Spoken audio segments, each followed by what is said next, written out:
Well, live from Moore Gymnasium on the campus of Bethune-Cookman University in beautiful downtown Daytona Beach, Florida. It's final time for the final weekend homestand for Bethune-Cookman Basketball of the 2023-24 season, as it is senior day at Moore Gymnasium as Wildcats men's and women's basketball welcome the teams from Alabama A&M.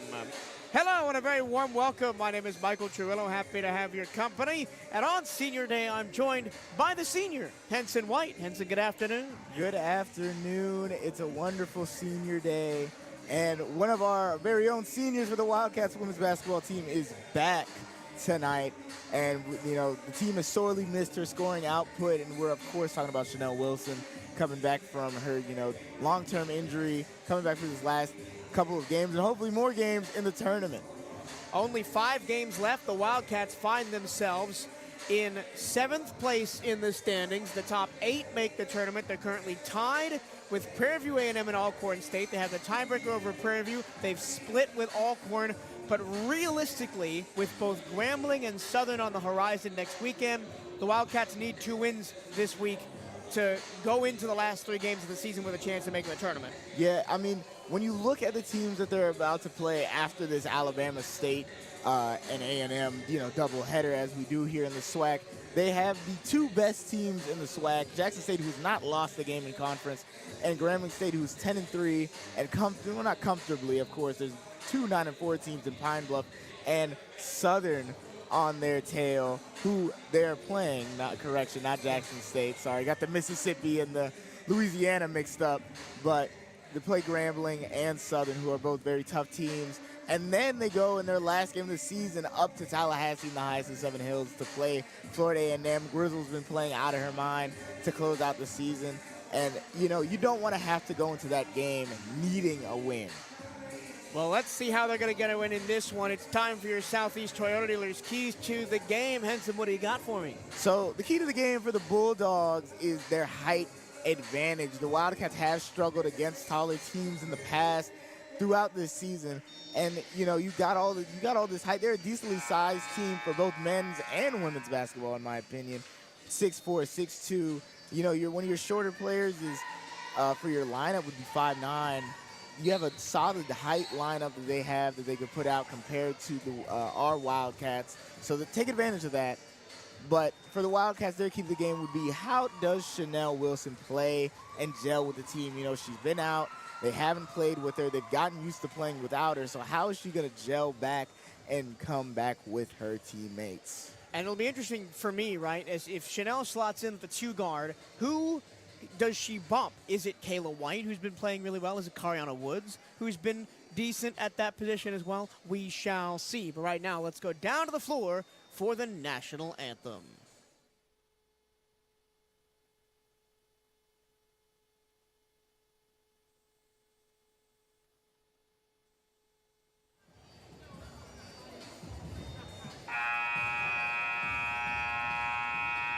Good afternoon, ladies and gentlemen, and welcome to CatEye Network at Richard Moore Gymnasium for today's NCAA Division I women's basketball game between the Bulldogs of Alabama A&M and your Bethune-Cookman Wildcats. At this time, we ask that everyone in attendance please rise. And gentlemen, kindly remove your hats. While veterans, you may go. As we honor this great nation with the playing of our national anthem.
Before we introduce today's starting lineup, Bethune-Cookman University would like to take the time out and recognize the seniors from Alabama A&M today.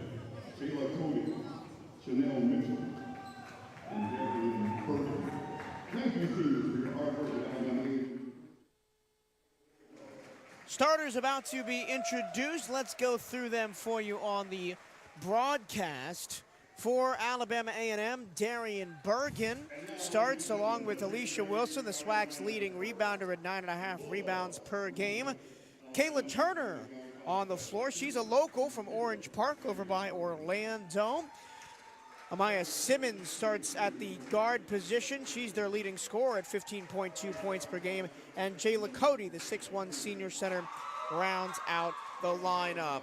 All three of the seniors for Alabama A&M on their roster in the starting lineup. And for Bethune-Cookman, Deshante Edwards starts with Cariana Woods.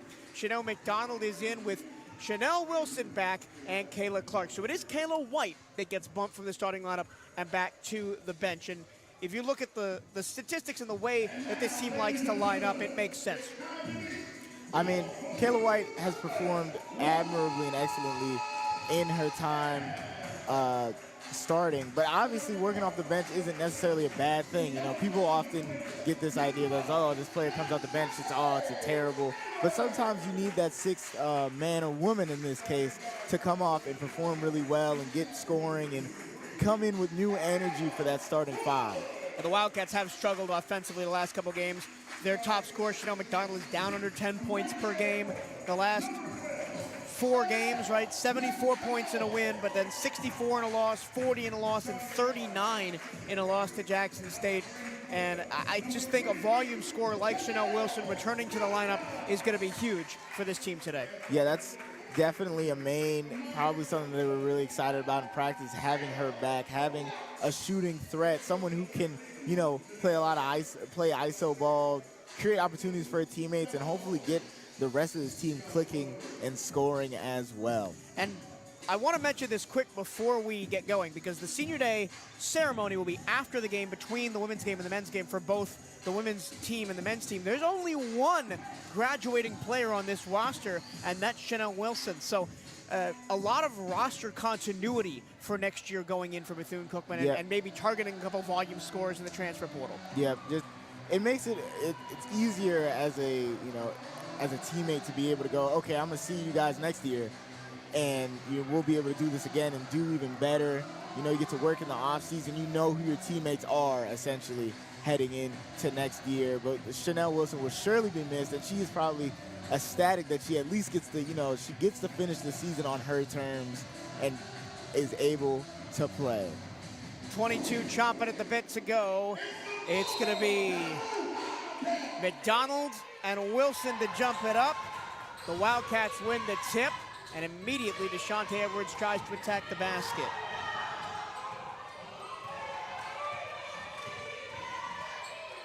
We'll see how the Wildcats look on this first possession. Do they try to get the ball to Wilson? They go inside to Clark. She takes a mid-ranger, and it rattles out. And there's the first board of the game for Alicia Wilson. I mentioned in the pregame, she averages a SWAC best 9.5 of those per ball game. Yeah, 9.5. That's a ton of rebounds.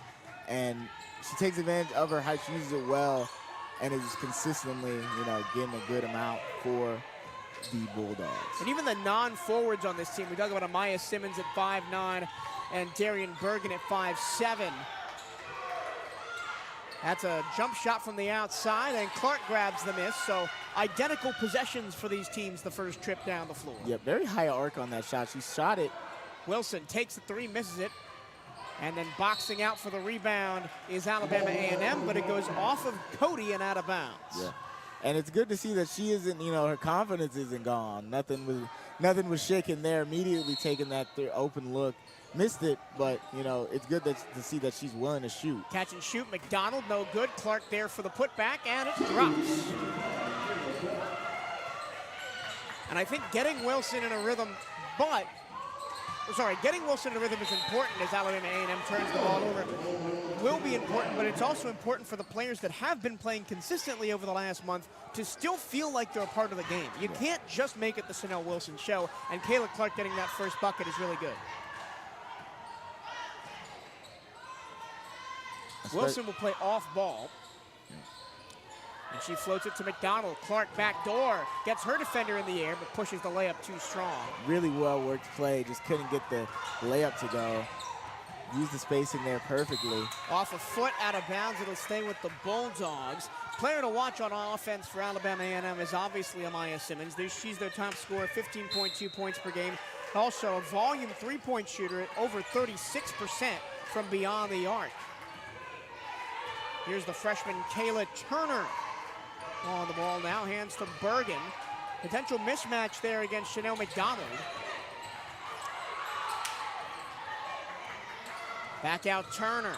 She goes baseline. Kicks it back to Cody with no little time on the clock, and the shot is blocked by McDonald. Blocked, and then a shot clock violation. Ooh, Woods gets her shot block. rejected by Cody as the teams trade defensive gems. This could be a very defensive game, Henson. We were talking about that before we started. Yeah. Both teams like to play good defense, and you know the Wildcats are known Backdoor pass picked off by Edwards. for exactly that. Steals and transition. Cats in transition. Clark another offensive board. Almost has the ball ripped away from her. Wilson, top of the key. Three on the way. Rims out. McDonald gets another look. And she finishes. Promising start for Bethune-Cookman on the offensive glass. But now here comes the Bulldogs in transition. And Amaya Simmons flies to the hoop. Yep, immediately answering back from that. But a long possession for the Wildcats. They're getting their own offensive board. Something we've seen work against them a lot. Taking advantage of it there. Kayla Clark leads the league in offensive rebounding. She got another one there. Mid-ranger from the baseline is too strong. And the Bulldogs want to run in transition. Nice deflection on the pass by Deshante Edwards. And this game has been very up and down early. Yeah. Up and down, but low scoring. Interesting mix. A lot of turnovers. Some missed shots from both teams, but the freshman Takaya Walters Norman checks in. She only averages about 3.3 minutes per game. And Chanel Wilson takes a breather. You know, she's still weaning off the injury. It's not like it disappears completely.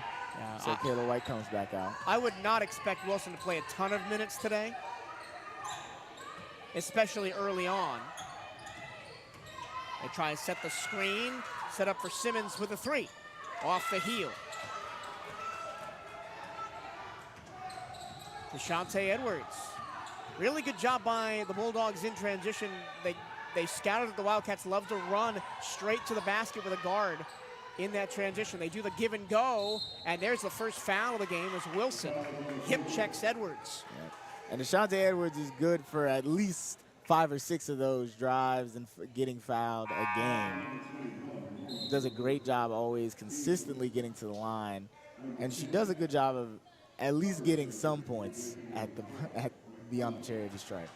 Amaria Tucker comes into the game, the Wildcats' best three-point shooter. This is not a great three-point shooting team at Bethune-Cookman. Tucker has 29% from beyond the arc. As a team, they are 26%. That's 7th in the league. And free throw shooting also down towards the bottom of the SWAC, 65%, as Edwards misses her first. Which is a shame because it gets to the line a lot. Especially Cariana Woods and Deshante Edwards love to take those dribble handoffs and drive to the basket. Hits the second one, 5-2 Wildcats as we approach the opening media timeout here at Moore Gym. Wildcats play some pressure. Simmons back to the top. The freshman tries a three, and Kayla Turner knocks it down to tie the game. A tough three. Gets it in. Hit nothing but net there. Now they're looking to slow down the play a little bit. This is not a team that takes a lot of threes. Simmons is a volume shooter. Clark off the window, no good. But other than that, it's a lot of transition offense. Simmons through the lane. Nice pass fake by Bergen. Teardrop shot won't go. Clark gets the rebound. Kayla White in transition. Kick to the corner. Edwards. Back out Clark. She flips it to Woods. And then it is ripped away by Walters Norman. And a foul in transition as Clark bowls over Turner. And that might take us to the first media timeout, and then we'll get one more play. So both centers have one foul early on in this one. Actually, the first foul went on Walters Norman for Alabama A&M, not Wilson. As Clark will take a seat, and the Wildcats will go for a slightly smaller lineup with McDonald playing the 5. McDonald's taken one of those mid-range jumpers that she likes so much, didn't knock it down. It's a shot that they may try and find for her more consistently. Damani Dorsey also into the game for the first time for Bethune-Cookman. There's a drive, and a layup spins off the front of the rim and in through Victoria Dixon, and the visitors take their first lead. A really nice layup, a good drive there, ISO play. Makes it off of her right hand. Wildcats really looking for that short corner shot early on in this one against the 2-3 zone.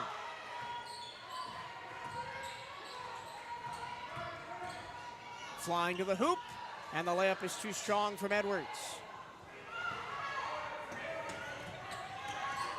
Again, the Bulldogs attack in transition, and then there is either an offensive foul or no, it's Victoria Dixon's heel was on the out-of-bounds line as we go to our first media time out. Home conference play continues for BCU basketball on Monday for a SWAC doubleheader. Join us as BCU Hoops as we host Alabama State for a pair of critical SWAC contests. It's the final home game for BCU Hoops this season. The women tip things off at 5:30. Men at 7:30. You can catch the action on the CatEye Network or come in free with your student ID. And Southeast Toyota Dealers is a proud supporter of Bethune-Cookman Basketball. Visit your local Toyota dealers or explore Toyota.com today and take advantage of the deals on our full line of vehicles. Hence an opening couple of minutes. The Wildcats scored early, and then they haven't really had anything. They are 2 for 11 from the floor, and they've had chances.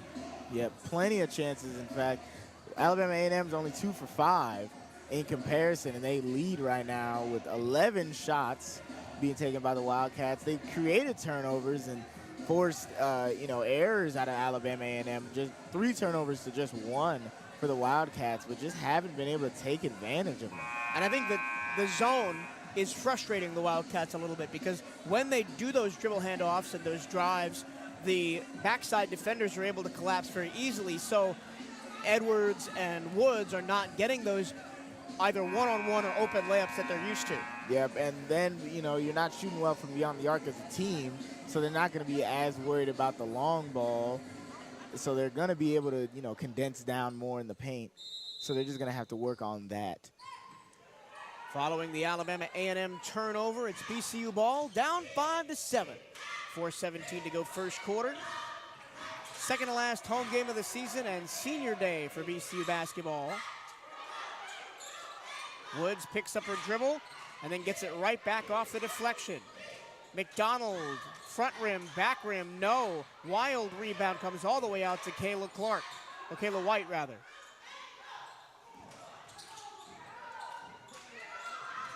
It's another long possession for the Wildcats. Backdoor pass again, the close down is there. 3 on the way, too strong from Edwards. Wildcats 0 for 3 from deep to start. Simmons fakes the 3, drives, and misses it short. Offensive rebound for Cody. Her putback is high off the glass and in. And a platoon change readying up for the Wildcats here. 4 Wildcats set the check in. Tucker in the middle. Deep 3 for Kayla White. Too strong. 0 for 4 from the Wildcats from deep. Just can't buy a basket at the moment. And this was the problem against Alcorn State, right? They were 0 for 11 in the first quarter from the field. They could never really recover. Norman, mid-range jumper no good. White trying to run the floor and get something in transition. She almost loses the handle and has to back out. Dorsey Off a catch and shoot, another miss. And another Bama A&M rebound. Very up and down as both teams really can't get consistent scoring. You can tell as the ball goes out of bounds, it is Wildcat ball. Last touch by Simmons. You can tell that the game plan for Bethune-Cookman coming in was, let's shoot over this zone, but the shots haven't been going down. Yeah, and they've gotten good looks. It's not as if they've, gotten terrible matchups or anything. They're just not knocking the shots down right now. 12% from the floor, 2 for 16, and 0 for 5 from deep. The only baskets they have got are 2 layups. And now they've put most of the starters back in, but here's Chariot Johnson, the freshman.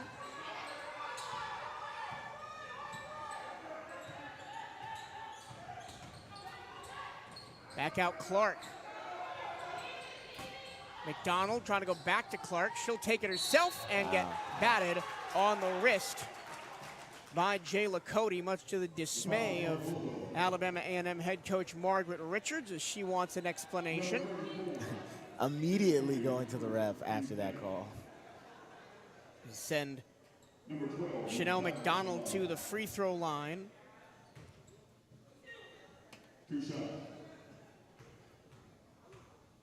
She is still in discussion with one of the referees, as Coach Richards, as the first one is made.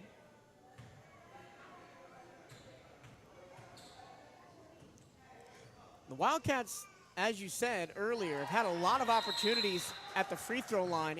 In a majority of their games, they have had more free throws, but if you're only shooting 65% from the line, yeah. You're not taking full advantage of what you're being given there. Yeah. And like the men's team, the Wildcats defense will keep them in a lot of games. They were only down by 1 going into the fourth quarter against Jackson State. Deep three. Bank shot is good.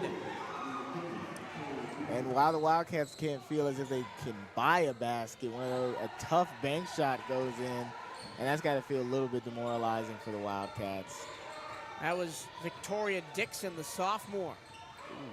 Wilson, step back, long 2. She still hasn't gotten one to go.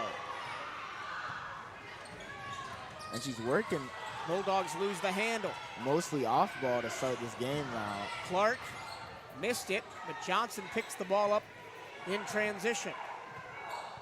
And you can tell the Wildcats want to run in transition, but they haven't gotten any easy looks there either, as the Bulldogs have done well getting back. Clark has her pass batted out of the air straight back to her. Now she's on the drive, stops, pops, and finishes. A good finish out of her.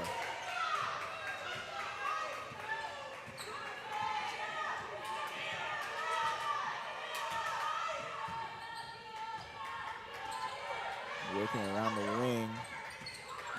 There's Bergen, baseline jumper, partially deflected and out of bounds to Bama A&M. 2 of the top 3 offensive rebounders in the conference are in this game today. Alicia Wilson is first with 3.60 boards a game. Kayla Clark third with 3.8. Both of those players love to get the ball back to their teammates. And another turnover by the Bulldogs. Wilson, cross-court pass to Chariot Johnson. She's wide open for a wing 3, missed it long. Wildcats 0 for 6 from deep. 0 for 7 now. Just can't buy a 3-pointer, and that's what they're down by. And they're really just down by the one that was made, the bank shot. Yeah, 7 turnovers forced in the first quarter by the Wildcats. Only 9 total points. Another 3 is short. Wildcats will have one more shot, but they will just hold for the end of the first quarter. A low-scoring first quarter. The Wildcats only shoot 16% from the floor, 0 for 6 from 3, but they force 7 Alabama A&M turnovers to keep it within 3 at the first break, 12-9. In case you missed it, recap the excitement of a historic National Signing Day show for Bethune-Cookman football by checking out the 2024 National Signing Day show. Hear from head coach Raymond Woody Jr., offensive coordinator Joe Gerbino, and defensive coordinator Robert Wimberly for an inside look at everything Wildcats football. You can catch it anytime at youtube.com/CatEye Network. And really, the main difference right now is that the Wildcats can't buy a bucket, especially at 3. No, they cannot seem to hit a 3 at all at the moment. But their defense has been outstanding. And that's been a consistent theme in these games. Their defense will keep them in it.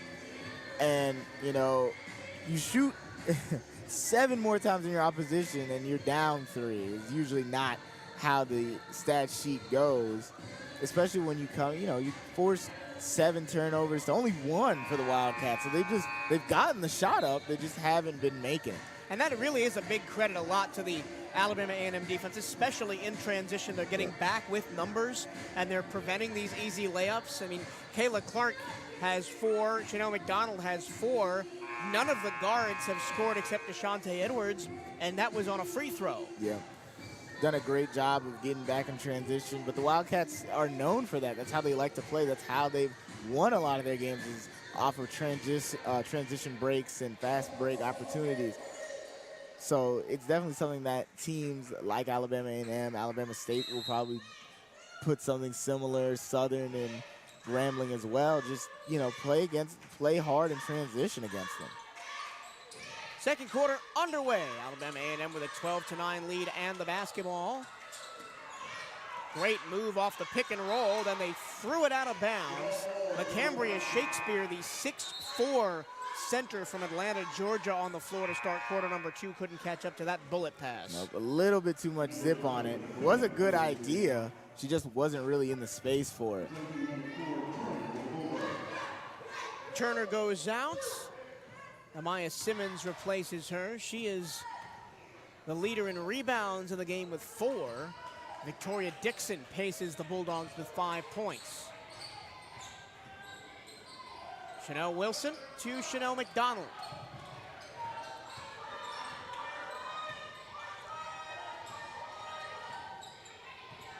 Wilson backs all the way up with 10 to shoot.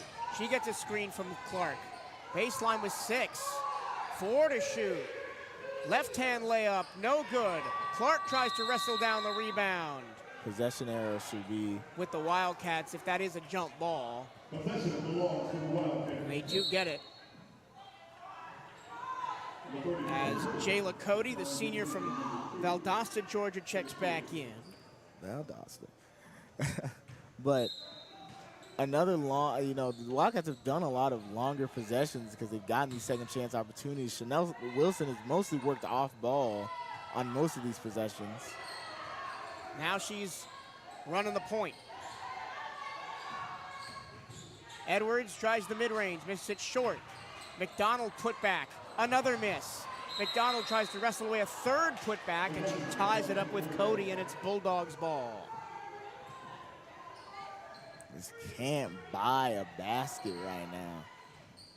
And a lot of the Wildcats' best opportunities are actually coming on putbacks. As the Cats play some full court press. Almost get another turnover. What a ridiculous handle by Amaya Simmons to stay with it. Probably should have been a turnover, but Dixon denies the screen, goes to the paint. Shakespeare put back, no. A 3rd opportunity is off of the Wildcats and out. Took the ref a long time to decide. Correction, that was not Shakespeare, that was Jayla Cody down there. At first I thought Wilson touched it before it went out last, but possession stays with the Bulldogs. Nobody has scored yet in the second. Around the screen, to the hoop, with the bucket goes Darian Bergen. Bergen is their best free throw shooter and top assister. Yeah, a little bit of the commentator's curse there. Immediately flashing to the basket, making that tough layup.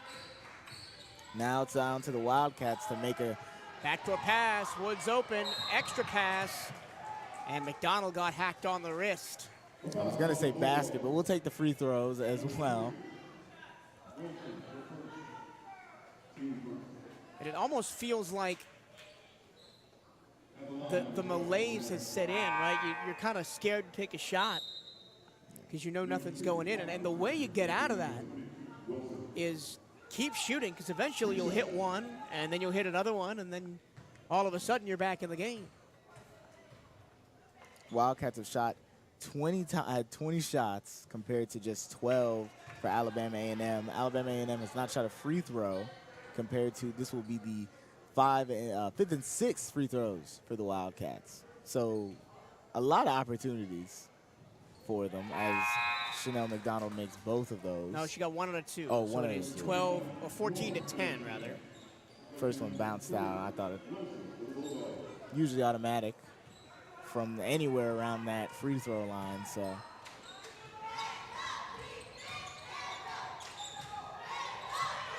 baseline drive, runner bricked it, did Victoria Dixon.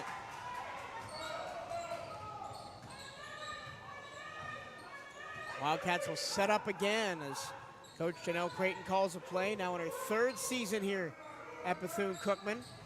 Clark has the ball stripped away by Bergen. Darian Bergen, coast to coast. She is going to get an offensive foul called against her as she pushed off on Kayla White. Yep, pushed off. Now a substitution is going to happen for Bergen. But great job defensively, just getting back there and forcing her to have to, you know, try to feel like she has to move you, and then getting that call. Fast break layup missed out on there. McDonald goes back to her left, hoop in the harm. And Chanel McDonald is trying to run the show on offense for the Wildcats. Yeah, but that's been missed, you know, in these later stages of the season. We saw a lot of her and her scoring acumen. She would get, you know, fouled and get sent to the line, make a solid amount of her free throws, be 8 for 10 from the line, and then, you know, have a solid amount from the field. But as the season progressed, we saw less and less of that. So if we can get back to getting someone to score consistently, that'll help a lot offensively here, especially when it's not going super well from beyond the arc. To have a player that scores a lot in the post doing well will certainly help the Wildcats' chances. You mentioned Chanel McDonald's best games of the season were in the non-conference, had 24 against Iona for a season high. Deep three, Simmons, oh my. She hit that one from the parking lot. 17-13. And how she walked back, I don't think she expected that one to go in.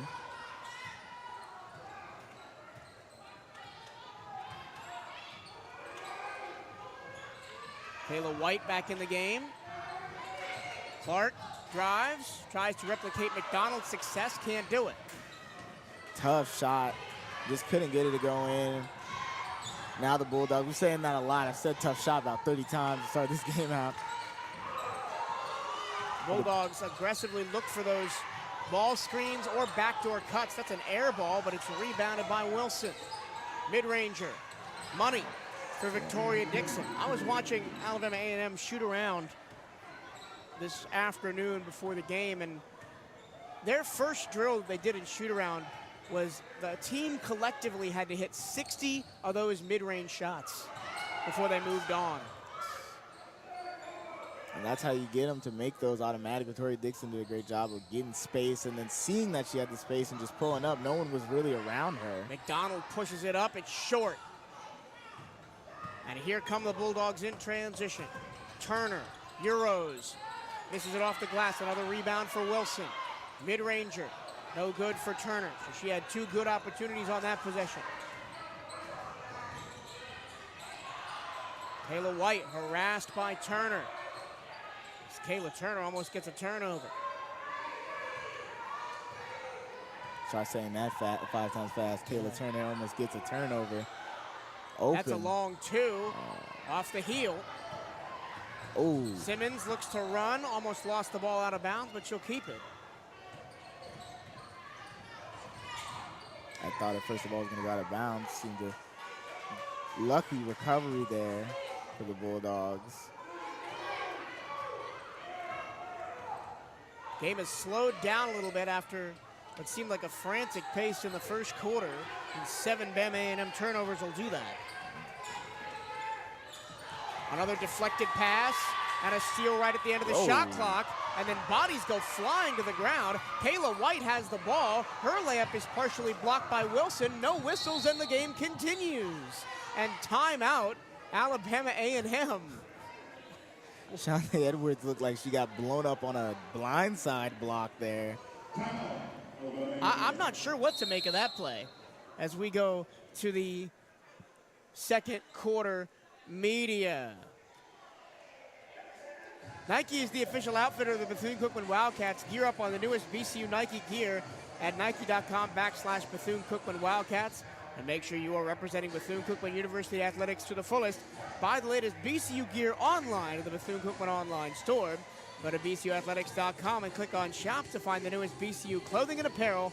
That's bcuathletics.com and click on shop. And I want to highlight Alicia Williams' play on that last possession because it could have been easy for Alabama A&M to give up an easy layup to Kayla White after she got the ball on the baseline after that wild collision at midcourt. But Wilson tracked all the way back and was able to block the shot. And it's a 7-4 lead in the corner, compounding on a 3-point lead after the first quarter to make it 19-13 Alabama A&M. Didn't give her credit for the block, so I think her body being in the way and just getting up, Kayla White had to try to put it all the way over and try to float it and just didn't have enough gas on it. But did it, as you said, did a great job of tracking back, and that's just, how the game's been going for the Wildcats. And an open opportunity just turns into a nightmare almost. And, Alabama A&M, as I think the refs are now reviewing possibly that collision. Yeah, I thought that should have been maybe it was 50-50, but maybe that should have been something. Anyway, while they talk, we can drop some praise on BCU baseball as they have started very well. They are 3-2 on the season. They took a 5-4 loss to Florida Gulf Coast last night. Game 2 of the series is today, but on Tuesday, in very cold conditions down to the Jack, they beat FIU for their first high major midweek win in over 2 years. And the offense has some pop in the bat. Jorge Gonzalez-Febo already has 2 home runs this season. The pitching looks pretty good. The defense is playing solid. It's a great time down there. Yeah, the Jack is I think they're gonna be packed towards the tail end of the season, especially if they're playing some important games there, as they're gonna look to, replicate their success from last season, obviously with the higher seed this time, as I don't think anything was called in terms of fouls or anything. We didn't get anything come across our ticker. Nope. I think it's just going to be incidental contact, no calls either way. And Alabama A&M takes back over. BCU scoreless over the last 2 minutes and has allowed the Bulldogs to go on a 5-0 run.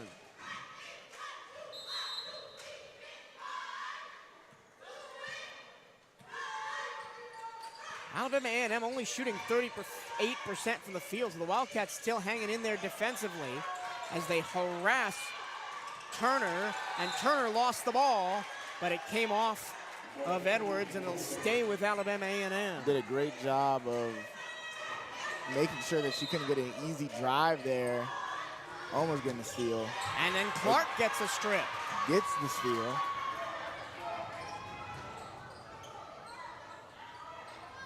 Clark, and it got it stripped. Alabama A&M did a great job of coming back there. Bergen, tough shot, somehow forces it in.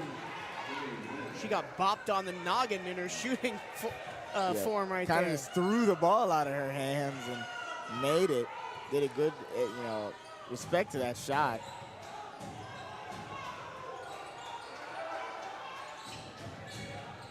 White takes the screen, goes downhill to Clark. She wants a foul, nothing called. Turner the other way against Kayla White. Layup too strong. A little bit too much on it there. Now the Wildcats get possession back. Again, amazing transition defense by the Bulldogs. And they're just denying these long shots and then preventing passes into the paint. It's really taken away most of the Wildcats' game plan as Tucker wasn't ready for the pass. 2-on-2. Dixon hits the underside of the rim. And a great heads-up play by Alicia Wilson to throw it off of Dorsey and out. Only 3 players have scored for the Wildcats. Edwards with 1 on a free throw, McDonald with 8, and Clark with 4. Yeah, this has not been the greatest shooting night for the Wildcats to start this game out. Simmons one-on-one against Edwards. Here comes the screen. Edwards fights through it, and then Simmons goes behind her back, drops Edwards, can't hit the shot. Offensive rebound for Wilson. Her putback is also no good. Somehow Chanel Wilson manages to defend there. I mean, that was a horrific mismatch in the paint. And another turnover as the Wildcats try and get too cute with the passing. Clark had a decent look. Even the bench was confused at first while she passed it. Almost 5 minutes without a point for the Wildcats. Kick to the wing, 3 on the way for Dixon, no good. And then a timeout called by Janelle Creighton with her team all over the place offensively. And we talked early in the game about the last couple of games for the Wildcats offensively, 40 against Alcorn and 39 against Jackson State. And right now, it seems that the offense has not come back. Yeah, and it's kind of like cold starting an engine. It's cold here in Moore Gymnasium. That might not be helping, as it's just not been going down. 1 for 8 in this second quarter, 3 for 19 in the first. And it's not as if the Bulldogs are shooting excellent or something. They're shooting 33% right now, 9 to 27. They just made 3 threes, and the Wildcats have made 0.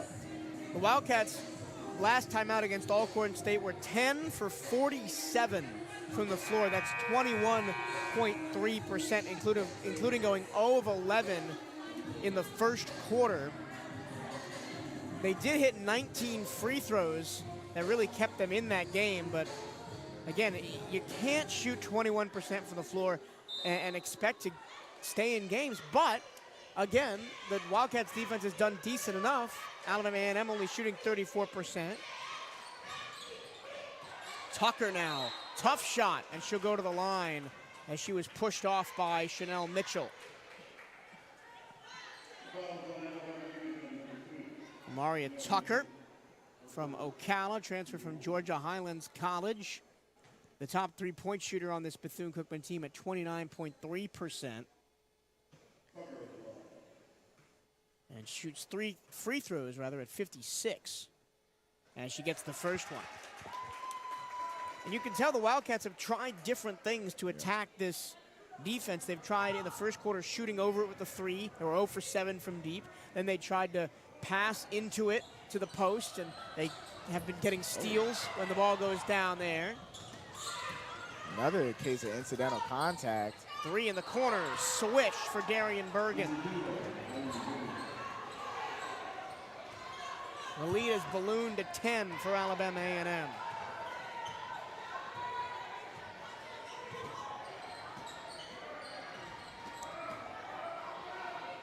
Clark harassed on the baseline, rips through, and it's a blocking foul. Coach Richards wanted a charge, but they're going to get the block on Chanel Mitchell. That was a weird one again. Yeah, I mean, that call could have really went both ways. Mitchell kind of jumped into that. We're you know. Looking at the quick replay here.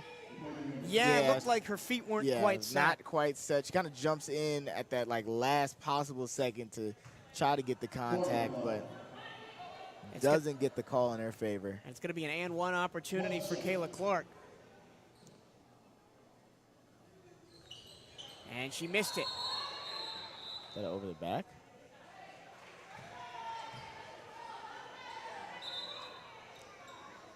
No, it.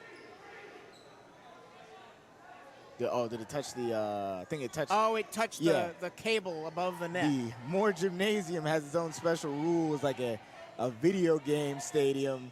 If it touches the little, as you can see kind of on the stream right now, it has the little bar above the net in the basket. If it hits up there, it's considered out of bounds. 8-point lead for Alabama A&M with 1:40 to go. in the second quarter. Wildcats only 5 points in quarter number 2.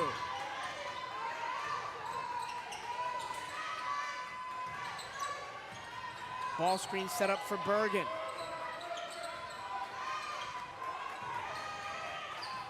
Bergen goes right, kicks it out. Dixon with 4 to shoot, drives, lays it up, short. And it didn't hit the rim, so it's a shot clock violation, and the Wildcats will have maybe 2 chances left to score in this first half. Could go for a 2-for-1 opportunity. The Bulldogs have caught up in terms of shot attempts to the Wildcats, both shooting 28 times. As the ref had to fix the basket there. Now top the key. A minute to go in half number 1 in a low-scoring game here at Moore Gymnasium. Chanel Wilson yet to get off the mark. Scoop and score and 1! And there it is. The whole bench rises to their feet for Bethune-Cookman to celebrate the return of Chanel Wilson. She has not played since the Arkansas Pine Bluff game on January 22nd, so a month and 2 days out with a injury for Chanel Wilson, the reigning SWAC Newcomer of the Year and preseason All-SWAC first team. She gets the free throw, and the Wildcats are within 5.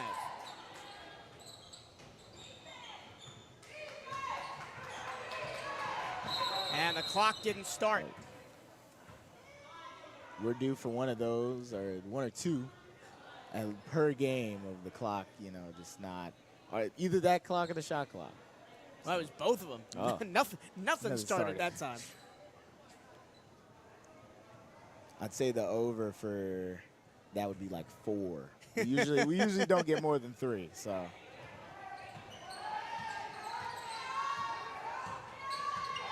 Simmons has it poked out of bounds. The Bulldogs will keep it. And Cariana Woods and DeShante Edwards have done a decent job of guarding Simmons, but the Bulldogs have used that top of the key ball screen to their advantage to get their players in space and create some mismatches. Here's Simmons again, this time matched up with Tucker, and Tucker gets a block. 3 to shoot. Dixon splashes it down. Dixon's done a great job to start this game out of making those tough mid-range shots. That's pretty much all we've seen her do. Wilson in the middle turns it over. And the Bulldogs have a chance to finish this half strong with 10 seconds left.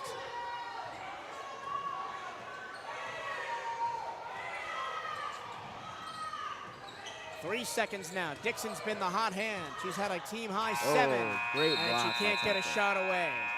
But we will go to the half with Alabama A&M all over Bethune-Cookman, 26-19.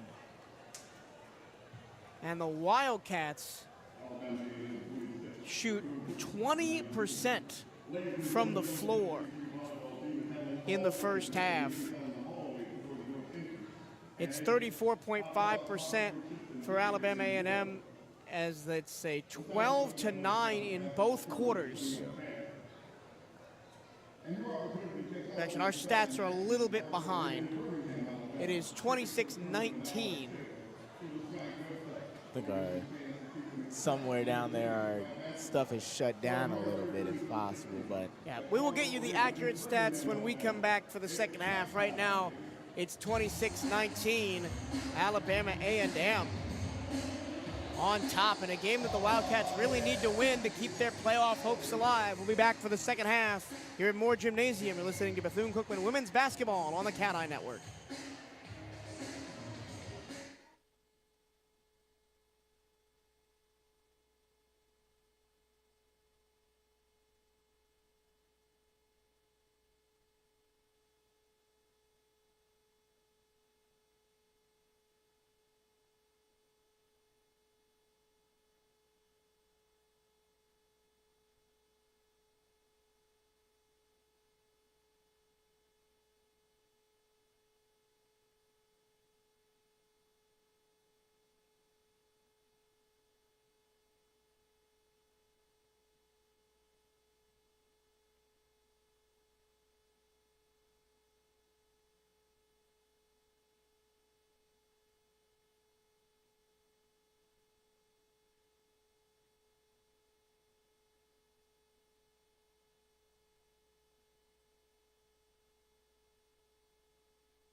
Welcome back to more Gymnasium as we're going to get you set for the second half between the Bethune-Cookman Wildcats and the Alabama A&M Bulldogs.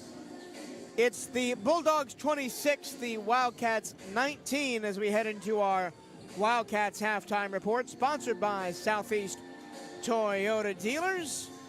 For Bethune-Cookman, Chanel McDonald leads the way with 8 points on 2 of 6 shooting, 4 of 5 from the line. She also has 2 rebounds and a block. Kayla Clark has a team-high 6 rebounds. She's also got 6 points, so Clark may be on double-double watch. She's actually got the best shooting percentage from the floor, 3 for 7 with 2 steals. Chanel Wilson has 3, 1 for 4 from the floor and a trip to the free throw line on an and one. DeShante Edwards has 1, and Omaria Tucker has 1. Woods, White, Dorsey, and Johnson have all played but not scored. And for Alabama A&M, Dixon leads the way with 9 on 4 of 9 shooting and 1 for 3 from 3. Bergen has 7, Simmons 5, Turner 3, and Cody 2. The Wildcats as a team shot 20% from the floor and 0 for 7 from beyond the arc. All 7 of those free three-point attempts came in the first quarter. For Alabama A&M, 35.5% from the floor and 57% from 3. 4 players each have 1 triple: Dixon, Bergen, Simmons, and Turner.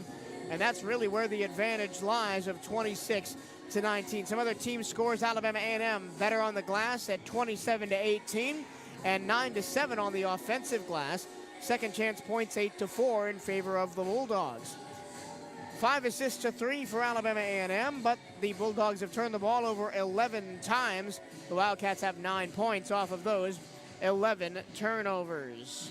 Nobody has gotten a fast break point despite the propensity to run, and both teams getting a bunch of steals. Wildcats with 7 steals, Alabama A&M with 6.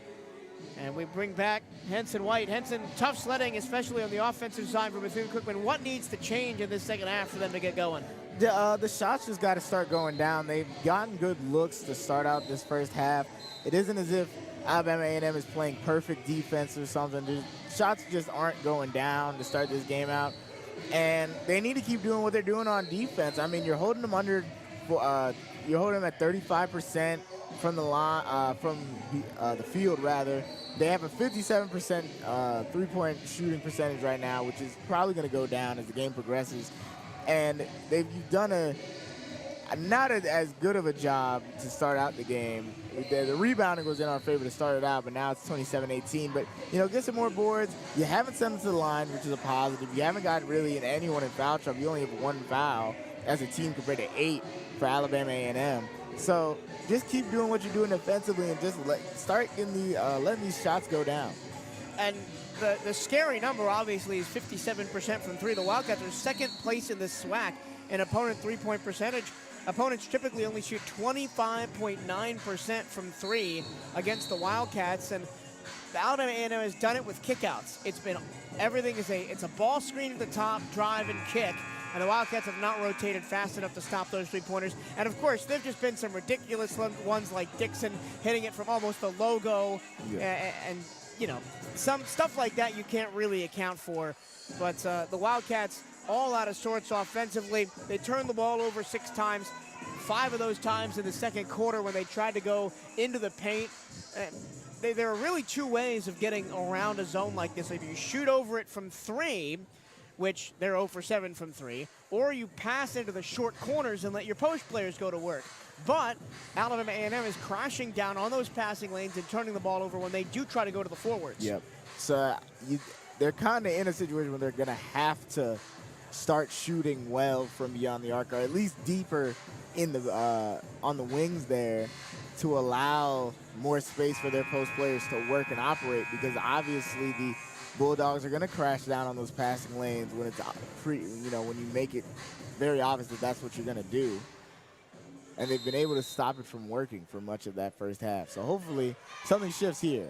Wildcats in the home white. They attack the basket to the left here in this second half. Clark at the nail, almost threw it away. Cariana Woods had to reach back to corral it. The other thing that the Wildcats have done is when they're in half-court sets, they've gone very slow through their progressions. Clark fakes a jumper from the top of the key, and it is off of Wilson and out of bounds. The Wildcats will keep it with only 3 to shoot. Gonna have to make a tough shot here.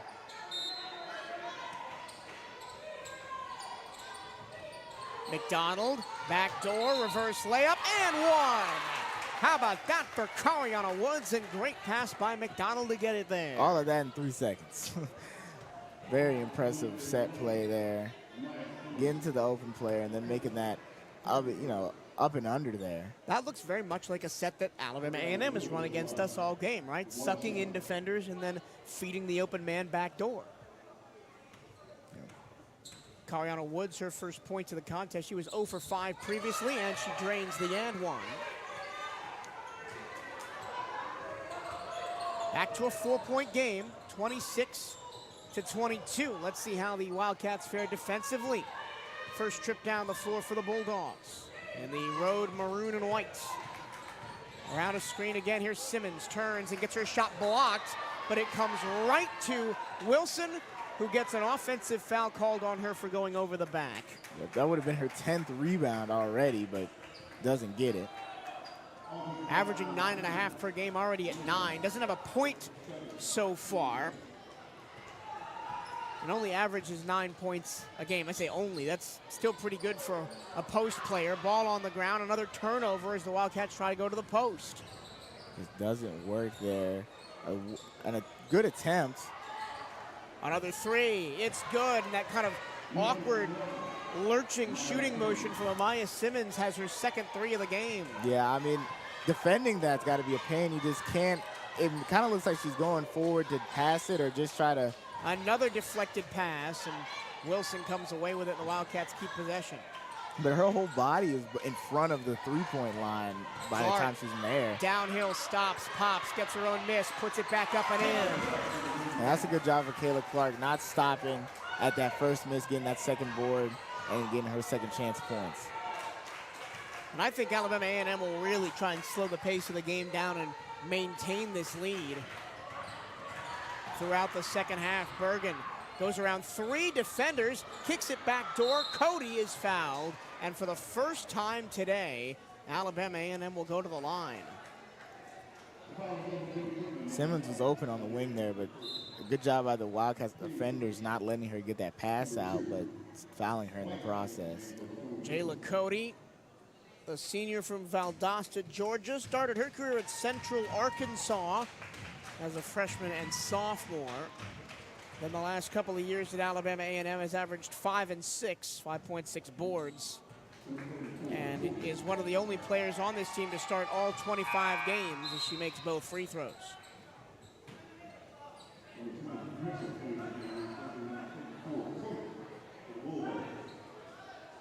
Cody makes the free throws and then heads to the bench, replaced by Chanel Mitchell, another senior on this team from Austin, Texas.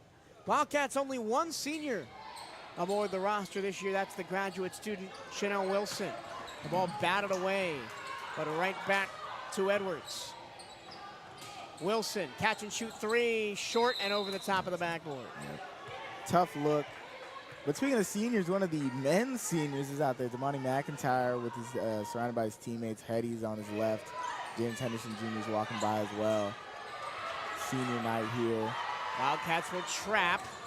And Bergen bowls over a defender, but it's going to be a blocking foul. Nope, going to be a charge, and the Wildcats will get it back. I didn't see a signal from the referee. Deshaunte Edwards has been dropped at least 4 to 5 times to start out this game. She's going to feel this one tomorrow. The one thing the Wildcats kind of have going for them right now is that Alabama A&M is on the brink of foul trouble. They've got 4 with 2 fouls. Yep. 10 total personal fouls and 12 turnovers for the Bulldogs to just 2 and 7. And a legal screen called against Kayla Clark. And the Wildcats' offensive struggles continue. Yep. This was one thing they, maybe need to work on a little bit more is just when they get those turnovers and those key transition, points, don't, turn the ball over immediately after because you negate that turnover you just got. Kayla Turner gets a reach-in foul called against Kayla White. That's her first. Wildcats now 2 fouls. They spent much of this game with 0. Yep. And it's important to remember how hot the Wildcats were at the start of the season in a non-conference schedule. As downhill baseline reverse layup, good for Victoria Dixon. And Coach Richards wanted an and one, not granted, but it's still back to a 9-point game. Made tons of tough shots to start this game out. Clark, deep two, bricked it. Flying through, gets her own miss, and then is crashed to the ground. Jump ball, though, and the possession arrow goes to A&M. And that's I'm gonna go on a little diatribe here about the jump ball. I don't like how fast they call some of those in general. I'm not just talking about this game, because sometimes a player will be clearing out and then they'll call the jump ball for something that happened like 2 seconds ago, and it kind of messes with the flow of the game. And sometimes you can tell when a player is thinking about that jump ball, so they'll hesitate a little bit. Turner, behind the back dribble, shovels to Mitchell, and then gets it back. Turner on the wing, hands to Dixon, baseline jumper, off the mark, out of bounds. It'll stay with the Bulldogs. Clark tried to, I think, pull it back in, or at least hit it off of the Alabama A&M defender that was in front of her, but just can't get it to curl back in enough.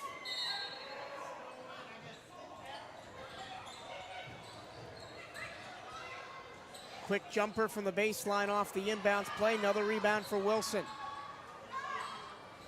And then boxing all the way out is Kayla Clark, but she can't get it to stick. Ball loose. It's on the ground. Oh. Bergen off of her foot, and it stays with the Bulldogs. I think both teams had probably clear-cut calls for fouls there. Yeah. Refs are very hands-off with this game. Shante Edwards has been knocked to the ground at least 5 times now, and even Kayla Clark, I think, kind of pulled back Wilson a little bit when she fell, but, you know, play on, basically. 9-point lead for Alabama A&M. And they can take more time off this third quarter clock, about halfway through it. Wildcats only 5 points in the quarter. Bergen tackled,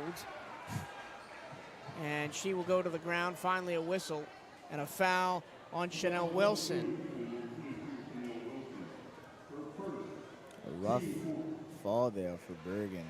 Hopefully her wrist is okay. She's trying to catch herself a little bit, trying to still put the ball up, and, you know, landed a little bit awkwardly, but seems to be fine. They'll say it's in the act of shooting, so Darian Bergen, the senior from Cincinnati, Ohio, comes into the game.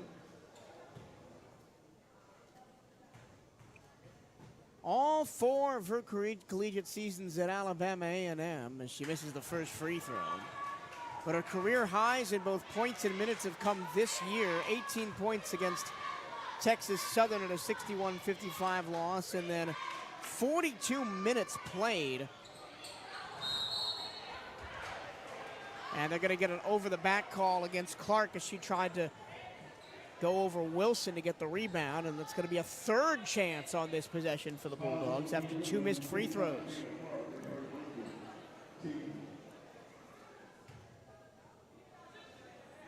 And they sent it to the line. Because that's the 5th foul. Bonus, yep.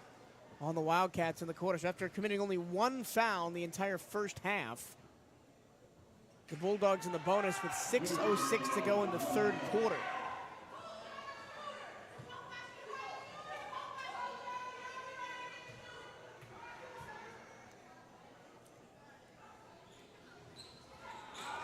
And 0 for 4 from the line this trip for A&M. And finally, the Wildcats get the ball back. Clark tries to shoot again, off the heel again, and it's another rebound for Wilson. With the ton of contact this game. 11th rebound for Wilson. Kick to the corner. Attacking the closeout is Dixon. She goes all the way to the hole. The ball goes out of bounds. It'll stay with the Bulldogs. The Wildcats are subbing basically every time the ball goes out of play, trying to find some combination that will work. It's just that they can't get a rebound. They're being out-rebounded 29-19, and that's basically all Wilson, as she's got 10 boards. Wilson has done an amazing job of just, boxing out Wildcat defenders, getting over top of people, forcing the ball out of play, getting basically team rebounds. Done an excellent job thus far.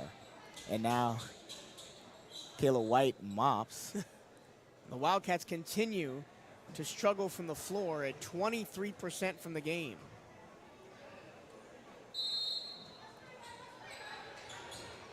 Turner, quick catch and shoot, money. And the lead is the largest it's been in the game at 10 points. 11. Correction, 11. Yeah. Tucker in deep, gets it to go off the back iron. Makes it 9. That's the first time really that A&M has sagged off in the middle and allowed the Wildcats space below the free throw line. And they did a good job of taking advantage of that and getting to Tucker. They go to Turner again. She just made that shot, misses it that time, and then Wilson got the rebound, but her foot was on the baseline. And the Wildcats will take the ball as we head to the third quarter media timeout. Stay up to date with everything Bethune-Cookman Athletics by checking out the Wildcats on social media. Give BCU Athletics a like on Facebook and follow the Wildcats on Twitter and Instagram at BCU_athletics for the latest on BCU basketball. Follow at BCU WBB on Twitter and Instagram. But very tough sledding offensively for the Wildcats. And then to allow that, very long Bulldogs possession that took a good chunk of the quarter out. Didn't really let them score, but still just let them take a lot of time off the clock. And we've seen a lot of contact throughout this game. Both teams now at Wildcats still only have 2 personal. I think that's definitely wrong. Our stats are messing up on us, excuse us, but 6 fouls for the Wildcats rather in the game. Now catching up with the Bulldogs, but it's just been a very physical game, and the Wildcats have just struggled to get their, have their shots consistently go down for them. McDonald and Clark both have 8s, but nobody else has more than 3. And when your guards are struggling like this, especially when you've leaned on guard play the majority of the season, especially players like Kayla White, Cariana Woods, Chanel Wilson before she went down, and Tamani Dorsey, it's tough in these kind of situations. After the third quarter media timeout, we are back to live action.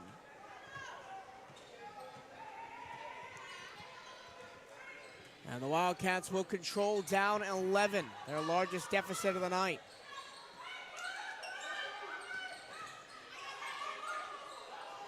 It was essentially a must-win game for the Wildcats. The Wildcats now 0 for 9 from 3, as that one no good by Kayla White. Bergen almost lost the handle, and it went off of White's foot and out of bounds. This is not a stat we track, but I wonder how many baseline ins that Alabama A&M has had in this game. Has to be at least, 4 or 5 at minimum. Strip on the inbounds pass. Dorsey corrals the loose ball. Wildcats need to act with some pace here. Tucker 3 from the corner. Another miss, and a foul underneath will go against the Bulldogs.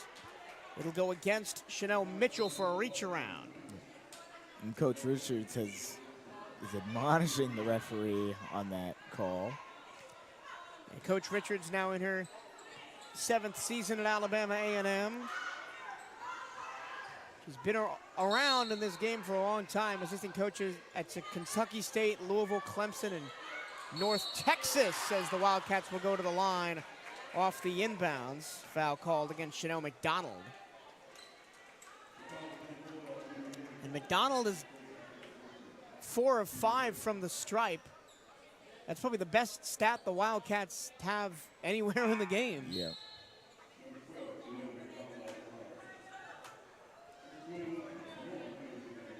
And Zakaya Walters Norman will come back in.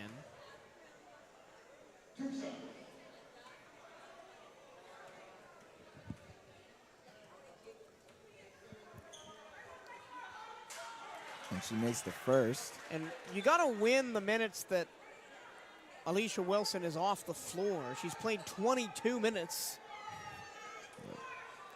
She was off for the last couple, and the Wildcats did not take advantage of it. McDonald hits both from the line. She is now 6 of 7, and they'll go for some full court pressure. But that means the back door is open for the speedy Victoria Dixon, and her layup is way too strong, but Norman grabs the rebound and then loses it out of bounds. Little bit too much gas on it there. We'll see LaCambria Shakespeare come back in, the 6'4" junior from Atlanta. Has seen sparing play over her first 2 seasons at Alabama A&M.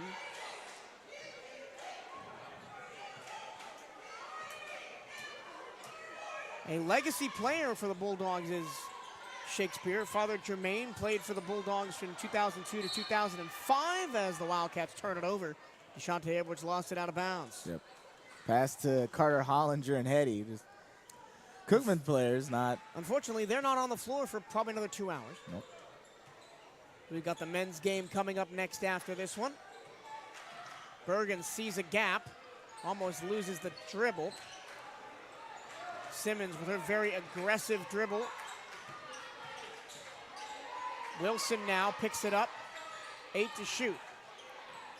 Turner pops, misses everything, but is fouled by Damani Dorsey. And that will send the freshman from Orange Park, Florida to the line. A prominent standout for Oakleaf High School as they made 2 FHSAA 6A Final Fours in her 4 years there. And she is currently one of the front runners for SWAC Freshman of the Year.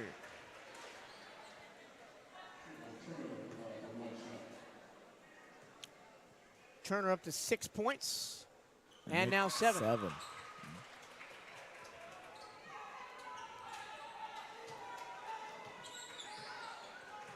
9-9 in this third quarter, so the Wildcats have held steady, but they need a big offensive push in the fourth. Backdoor pass. Tucker, too strong on the layup. McDonald battling on the ground. Jump ball called. Wildcats with the possession arrow. And while Alicia Wilson is not taller, maybe than some of her compatriots, she just seems to be in the right place at the right time. She's got a great knack for positioning, and especially footwork. Very good positional awareness. Plays, taller than she is. Reminds me a lot of DJ Carter Hollinger for the men's team. Just very active on both sides of the ball. She isn't scoring a ton, but is there on every possession pretty much. 14 rebounds for Wilson. And we're in the middle of the third quarter. McDonald backs her way in and rolls it in off the front rim. You could be looking at a very Dennis Rodman-esque stat sheet for her by the end of the game. If she keeps that up.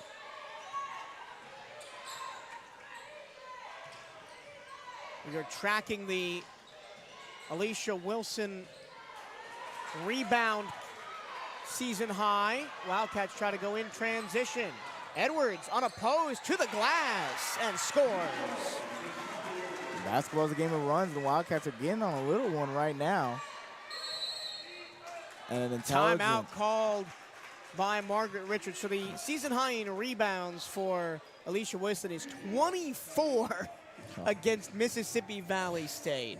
That's a Well, lot. she's already got 14. She's on her way there, and she may be on her way to a double-double as well as we hit this media timeout. Another double-double watch is Kayla Clark, as she's got 8 and 7 so far in this game. Baseball is back this Friday, and it's time to pack the jack. Correction, baseball is back in general. It's time to pack the jack. Come out and support the Wildcats and look to build up a SWAC title run. First pitch of the 2024 season is set, as I've lost my schedule. They are at FGCU this weekend. They are back home Friday, March 1st against the Wildcats of Northwestern. Evanston, Illinois is coming down to Daytona Beach. I think that's bike week and all. So that's going to be a very interesting trip down for the Wildcats of Northwestern. That game at 7 p.m. Friday, March 1st. Tickets available starting at $10 at the BCU box office. Plenty of chances to catch baseball. You got the series March 1st, 2nd, and 3rd. Then March 8th, 9th, 10th, and 12th at home as well against Maine for a weekend series, and then a midweeker against Jacksonville. Of course, that March 9th game probably will not be on the CatEye Network because that is the basketball finale at Florida A&M, and we're working at taking CatEye Network radio on the road for that one and potentially the SWAC tournament if one or both teams do make the postseason. Wildcats have cut it to 5. They've always been in touching distance this game. It's never gotten out of hand. It's just not, the shots have just not been going down currently. Chanel McDonald now leads all scorers up to 12 points. Dixon paces the Bulldogs with 11.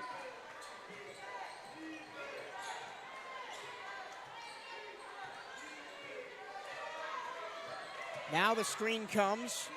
Bergen dances, spins through a double team. Didn't get the shot up. And here comes Chanel Wilson in transition. She just takes an open three. Misses it short. Tucker's there for the rebound, and she'll go to the free throw line.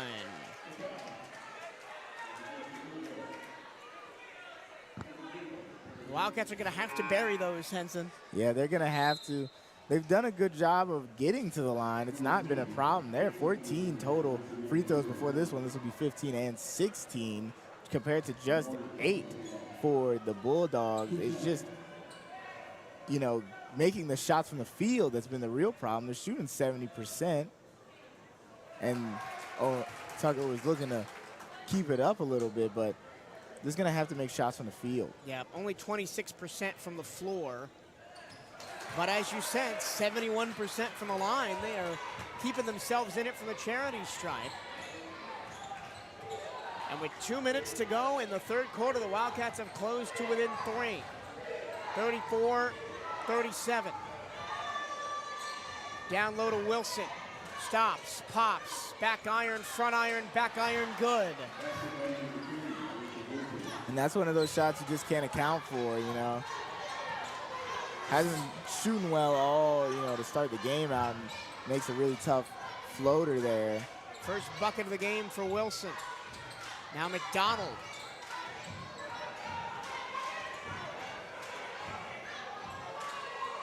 Wilson, ball in her hands, 10 to shoot. She gets the screen. She drives left, kicks it back. Tucker a 3. Again, no good. The Wildcats 0 for 12 from beyond the arc in the game. And another whistle in the stoppage of play, as Coach Richards wants to know what's going on. And the refs are talking to each other right now. Maybe the shot clock didn't reset. That's what I would assume. Well, no, it did, because the Wildcats were down with under 5 to shoot. Yeah. So I'm not 100% sure. At first, maybe I was like, maybe a technical for something being said, or. Oh, we don't know. Here we go. Yep, we're back to play with a minute left. Bulldogs a chance to really halt this BCU momentum. They were back to within 3. That's a tough layup. Won't go. Underhand pass ahead. Edwards to the basket. And a blocking foul is called, and she'll go to the line. And again, Chanel Mitchell barely doesn't get her feet set. We saw that in the first half as well. Been a really tough game for the Bulldogs on the refereeing front. A lot of fouls called against them. They even, you started out only, the Wildcats had 0 fouls heading into this third quarter. Now they're at 7, but still. First one no good for Edwards. She shoots from the free throw line at about 60%, averaging 8.2 points per game. Tonight only 3. She was one of the players that really stepped up to fill the shoes left by Chanel Wilson in her injury absence. And 0 for 2 there, but the Wildcats are going to have another shot as a pass looking for Wilson on a stretch goes over the top. And Coach Richards immediately jumped and was getting into her player's ear about that pass. It's hard to miss a 6'2" player streaking down the floor high. Edwards at the nail against Wilson. Now goes up and under. Oh, that's a ridiculous miss. It was almost all the way down and popped out. Shot clock off, 25 seconds to go in the third. Bulldogs likely to hold for the last shot here. Wildcats trying to keep the gap just 5 going to the fourth. Somehow, despite shooting 24% from the floor for the game and 0 for 12 from 3, the gap is just 5. Testament to their defense and their drive. Turner as with he 2. drops the ball. Hoists one up, and it's no good. And we go to quarter number 4, 39-34 in a low-scoring game here at Moore Gymnasium. Come be a part of BCU Athletics and support the CatEye Network. If you or your business is interested in partnering with us here on the CatEye Network, you can reach out to the Wildcat Athletic Communications Department at bcusportsinfo@cookman.edu. That's bcusportsinfo at cookman.edu. There is no BC without you. Show your support for Bethune-Cookman Athletics by joining the Wildcat Champions Club today. Help us build a championship culture at Bethune-Cookman. You can donate and join at cookman.scalefunder.com. That's cookman.scalefunder.com. The Wildcats finally win a quarter, outscoring the Bulldogs 15-13. They also shoot their best percentage from the floor in a quarter at 33%, and they got to do a little bit better than that in the fourth because they're down by 5, not just 3, but they are trending in the right direction. Yeah, they did a better job to close out that third quarter. Got in some scoring form. They went to the line, which is one way, if you're not making it from the field, get the easy shots going. And they've done that, 0 for 12 from beyond the arc, but 12 for 18 from the free throw line, and that's a major reason why that this game is still within, only 5. And another testament is the Wildcats defense. Even though, they had that height disadvantage, and you can see it on the boards, 40-28 there, but they've done a great job defensively of keeping this game close, done a great job forcing turnovers. They just haven't really been able to take advantage of that. They forced 16 Bulldog turnovers. Alabama A&M averages 18 a game. The Wildcats force 16, which is second in the SWAC, only behind Grambling State, at a ridiculous 21. As they look to run a little set play there off the line. Here we go. 10 minutes to go to decide this one. The Wildcats really need this one as they are 5-8 in the SWAC. Alabama A&M 7-6. A drive, a layup from Turner, too strong. The ball batted around, and again, Wilson, right place, right time. Simmons a 3, it's good, and that is a dagger. Simmons has the most interesting jump shot I've ever seen in my life. I don't think I've ever seen anybody else, and consistently make shots with it too. Very impressed by that, but Dorsey got doubled and almost threw it away. Really important possession here for the Wildcats. Dorsey short corner again, back to Wilson, between the legs, step back three. Another Wildcat miss from deep. McDonald with the putback, also no. Ripping away the rebound is Chanel Mitchell, and C is fouled. No, it was a jump ball they called, and the possession error still favored the Wildcats. And so now, you talked about them really being quick on those jump balls. That's another example of it right there as Cody comes back in to replace Mitchell. Yeah, affecting both teams there. You know, Chanel Wilson kind of just came back and just kind of grabbed at it and then got the call for it.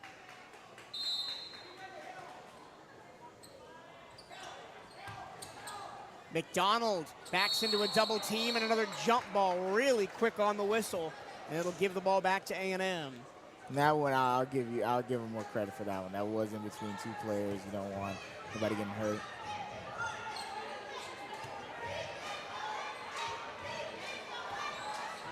And I think on the next Wildcat possession, we're going to see a horns play. I think that's what they were calling. If you watch enough games, you get to some of the hand signals, not all of them, but. 42-34, Simmons reverse layup short. And Wilson again gets a rebound. Put back, no good. Foul against Tucker, and it'll stay with the Bulldogs. And if we look at the women's basketball standings in the SWAC, Jackson State on a revenge tour this year, 13-0. Grambling State 10-3. Arkansas, Pine Bluff, and Southern at 9-4. Bama A&M currently sits 5th at 7-6. Florida A&M 6th at 6-7. And the last two playoff spots is a three-way tie as a jump shot off the inbounds is good from Simmons. And between Bethune-Cookman, Prairie View A&M, and Alcorn State. Now the Wildcats do have the tiebreaker above Prairie View, but have split the season series with Alcorn as Clark gets one to go. But remember that Texas Southern is lurking at 4-9 as well, and the Wildcats lost the season series to the Tigers. So this could get very interesting the last couple of games for that last playoff spot. Blocking foul will send Simmons to the line. And also you have to remember that the Wildcats play Grambling State and Southern as their final road trip. And they may have to steal one of those and beat Florida A&M the last game of the season to even get in. Yeah, it's very tough. This is why you want to win those games early in the season, so you don't have to worry about, even getting into the tournament. You're more worried about seeding towards the tail end, because now you're in a situation where you have to, win a lot of these games, or other teams just have to mess up a lot. Even Alabama State, who we play tomorrow, depending on results elsewhere, could be within a shout as well. Really, the only team that's out of it is Mississippi Valley at 2-11. Yeah. And it's back to a 10-point game, quick as lightning. The Wildcats had it to within 3 with a minute to go in the third quarter. It was a 5-point game at the quarter break, and it is all Alabama A&M right now, as they have scored 8 of the first 10 points in this quarter.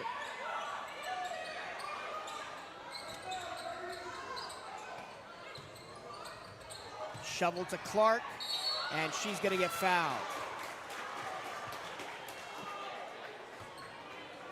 And that is, if it's on Wilson, that's her third. Bergen has 3, and Cody also has 3, as well as Mitchell. So a bit of foul trouble brewing for A&M. We talked about that in the first half when 4 players for the Bulldogs had 2 fouls. The Wildcats have not really taken advantage of it to this point. As Kayla Clark off the heel and no good.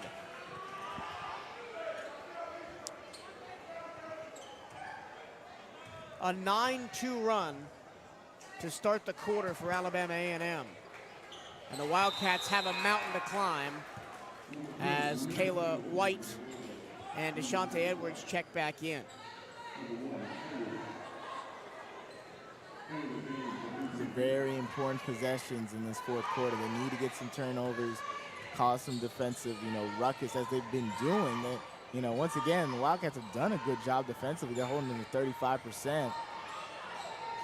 No good off the heel. Turner, another jump ball will give the ball back to the Wildcats. We don't track jump balls, but if we did, we'd be at a lot of them. Yeah. Like, it'd be This is maybe the most jump balls I've seen in a game all season. And they're so quick on the trigger to call them, too.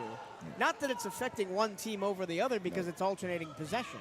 Yeah, it's just very interesting to watch because as the game has progressed, you've seen the players go on those second chance rebounding opportunities. White, baseline. Ooh. Wilson spins and gets a shot rejected. Offensive board for Clark, though.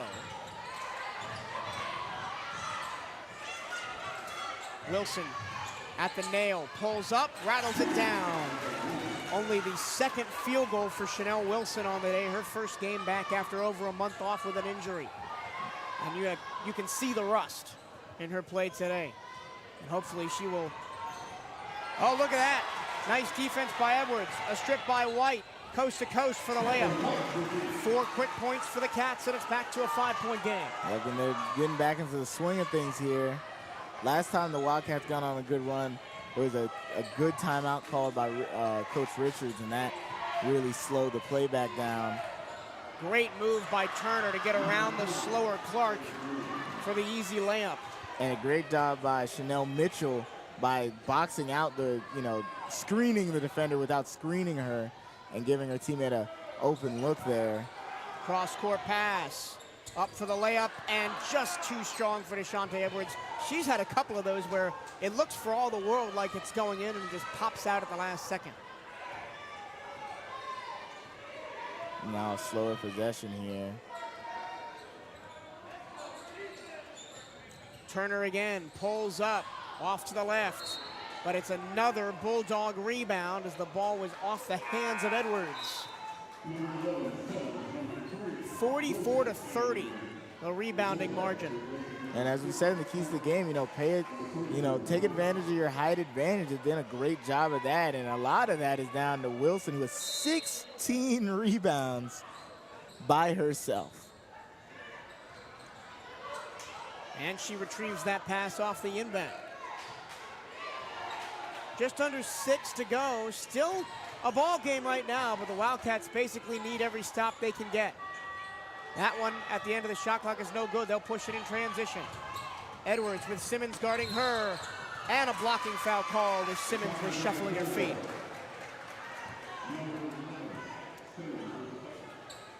That's only Simmons' second foul. She's taken the lead of scoring for the ball game at 15 points and 3 of 4 from deep. Yep. 6 of 9 from 3 for Alabama A&M. A uncharacteristically hot game from beyond the arc for the Bulldogs.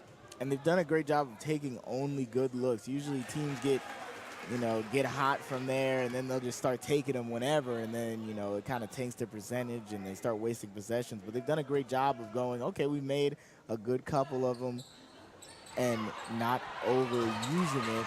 Great Rebound offensive loose. board. Wildcats will reset. Wilson low block, floats it up. No. Rebound to Bergen. And then a foul is called on Edwards on the breakout. Wildcats, 14 offensive rebounds and only 14 second chance points. When they've gone in tight, especially when Kayla Clark has been able to win those battles, they have not been able to finish those second chance opportunities. Wildcats will start to swarm now, looking for steals, and that means easy looks underneath as they double team. Simmons up to 17 points now.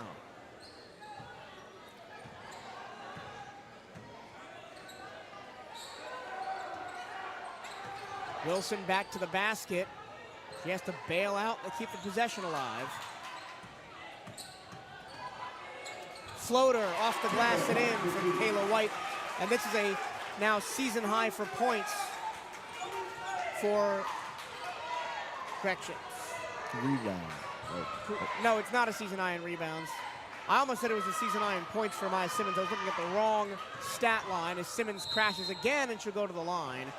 She's up to 17. Her season high is 30. Oh. against FAMU. The last time they played.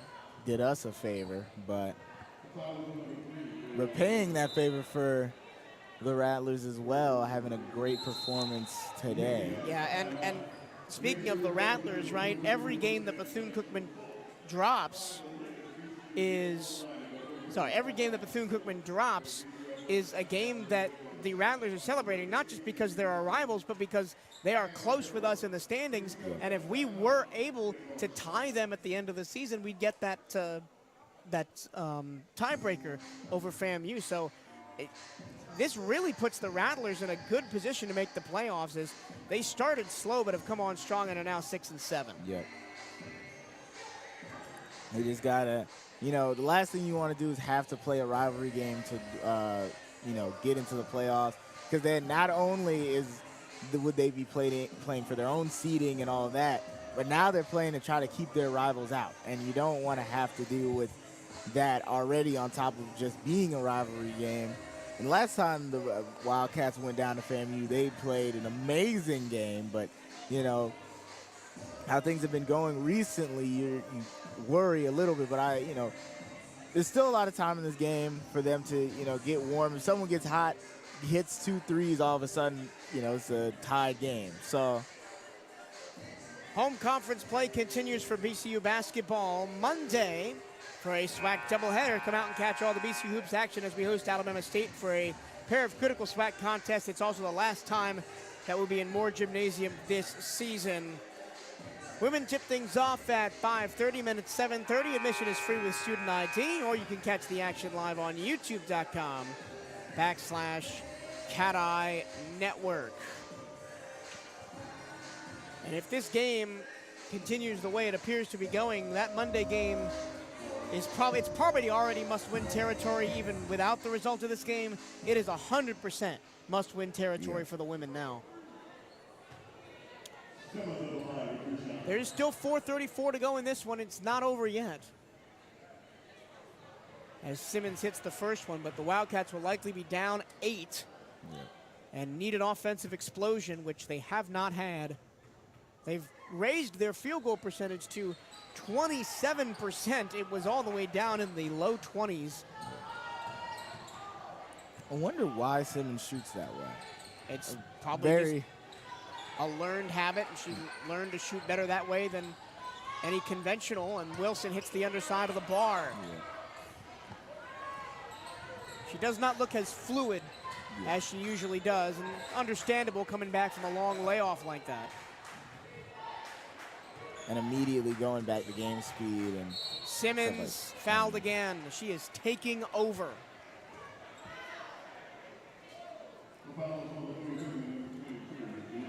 In the first game against BCU, she had 17 points, and she's now got more than that. She's up to 19 and potentially up to 21.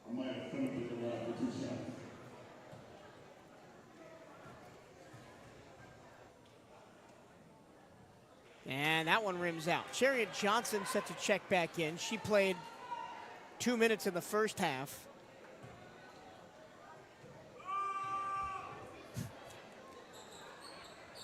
A very interesting end of the season is coming here for the Wildcats. Yep.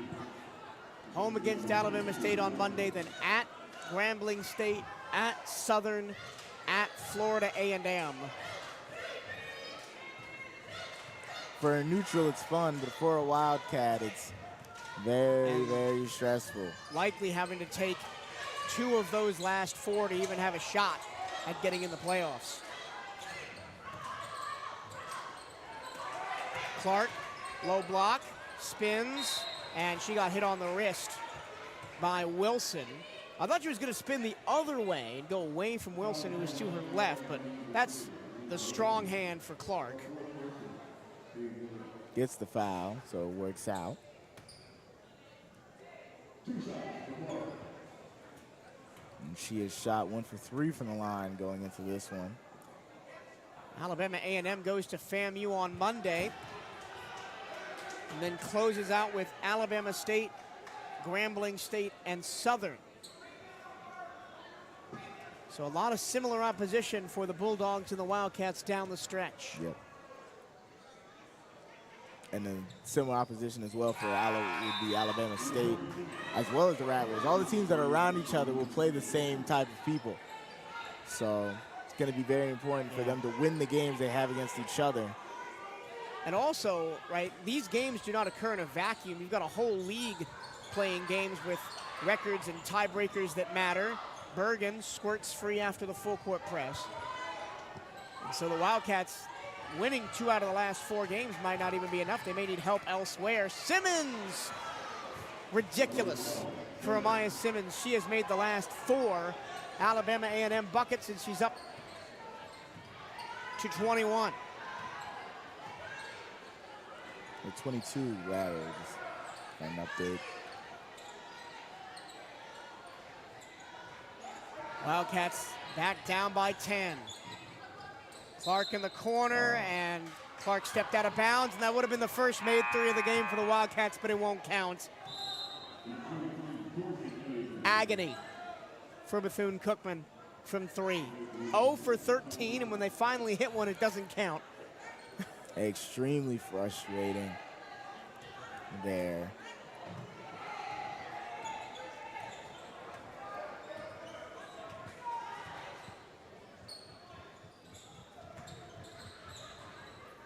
Men's game coming up next. Both of those teams tied in the SWAC standings. In fact, the Wildcats, A&M Bulldogs, and Alabama State Hornets. Nice attack of that double team, but the layup won't go for Turner. But on the men's side, a 3-way tie between the Hornets, Bulldogs, and Wildcats. Turner will grab that jump ball, and the possession arrow belongs to the Bulldogs. But this weekend, it's crucial for the women's team because they're fighting for their lives, but for the men's team, right, if they can win one or even both of these games, it puts them in a very good spot to potentially even get a top 4 seed in the tournament going in. Because they will have tiebreakers over both of the Alabama schools. 2:26 to go. 10-point lead for Alabama A&M, and the Wildcats, after a little bit of a spurt, they've gotten within 5 a couple of times. They've been within 3 once. Another jump ball. Well, and that one, it denies a steal on the stat line for Kayla Clark. I don't know. I don't understand how that's a jump ball. The player is obviously is in process of stealing the ball, has pulled it away, and the other player isn't even trying to combat for the ball. So. And as I said, the Wildcats have gotten within 5 multiple times. They were within 3 at one point, but never had the offensive sustainability as Kayla White hits a teardropper to really push through and be competitive late on in this one. They got the time. They just need a turnover. The Bulldogs look set to win only their 2nd road game of the season. Their only other road win was against Mississippi Valley State. Bergen long on a 3. Wilson has that pass deflected, and stepping out of bounds was Turner. The Wildcats have now turned the ball over 14 times, but it's the inconsistency, right, Henson? Again, they've been close. The defense has kept him in it. Alabama A&M, not a stellar game offensively by any means, only shooting 35% from the floor, but Amaya Simmons got hot in the last 5 minutes, and the Wildcats didn't have an answer on the offensive side. And a lot of that is credit to the Bulldogs defense, which has been excellent today.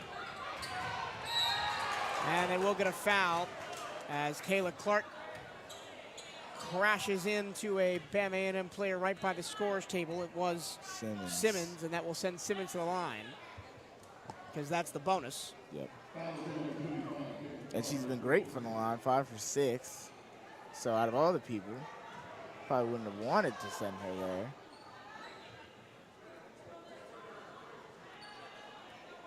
And to win this, and then, to come back, they need her to miss both of these, get a rebound, and get a quick opportunity, quick basket on the other end. Alabama A&M looks set to improve to 13-13 and 8-6 in the SWAC, which would put them solidly in 5th position, still a game back of Southern and Pine Bluff.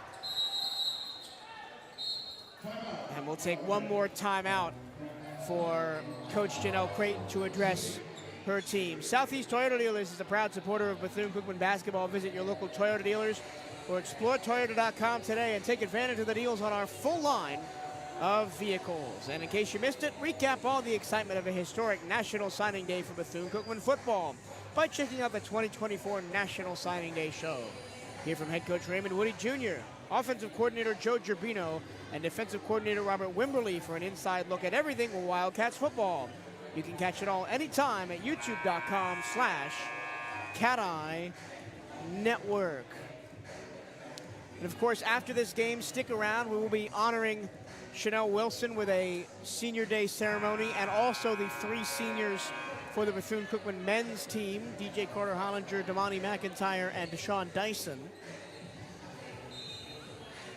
That is in between the games. We will keep this stream running until after the ceremony. Then we will switch over to the men's stream. Yep.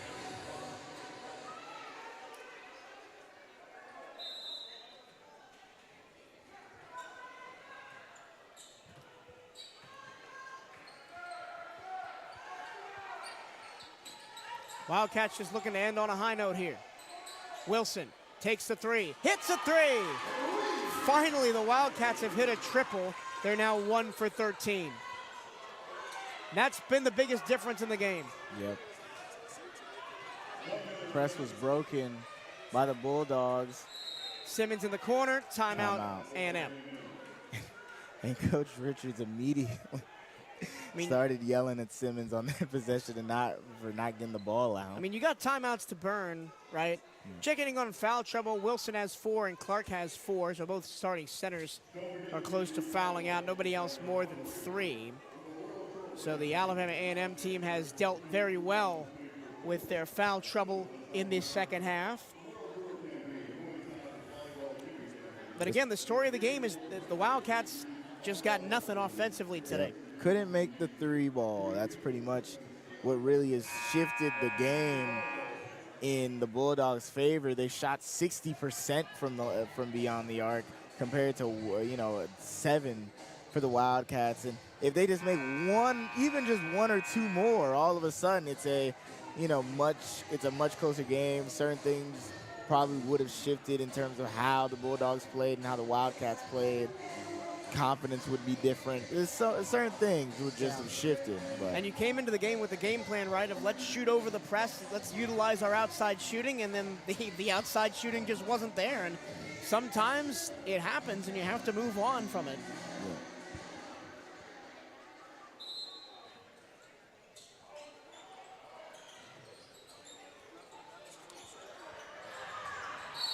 And that's it. Is that another timeout? No, it was a foul on Deshante Edwards. Tried to interrupt the pass, but kind of, pushed Cody a little bit too much. And now she'll be sent to the line. Down checking the stats. Here's we only got 57 seconds left. Jayla Cody at the line. Her shot is good. Cody, Central Arkansas transfer. Both teams have only used 9 players today. Misses the second one, does Cody. And then timeout, Bethune-Cookman.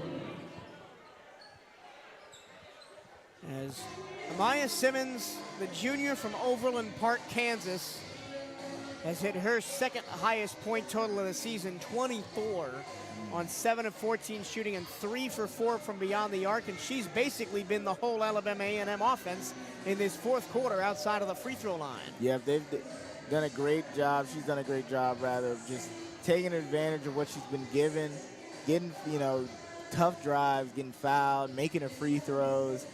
6 boards, 2 assists. Wilson has a Dennis Rodman-esque stat sheet here.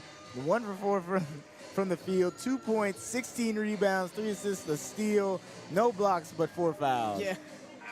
Well, not that it matters in the grand scheme of things, but Kayla Clark does have a double-double, 10 points, 11 boards. McDonald is 1 board away at 12 points, 9 boards.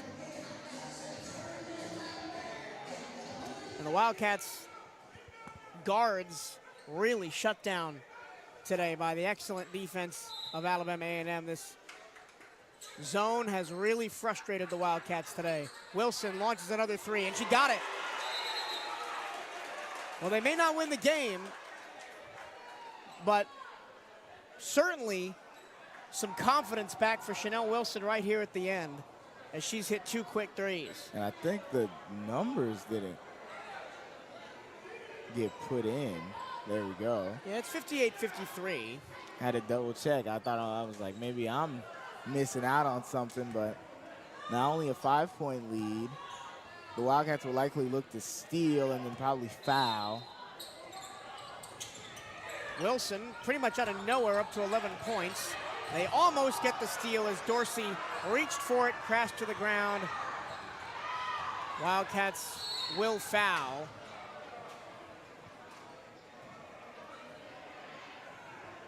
Down 5, 42 seconds left. It's not inconceivable if the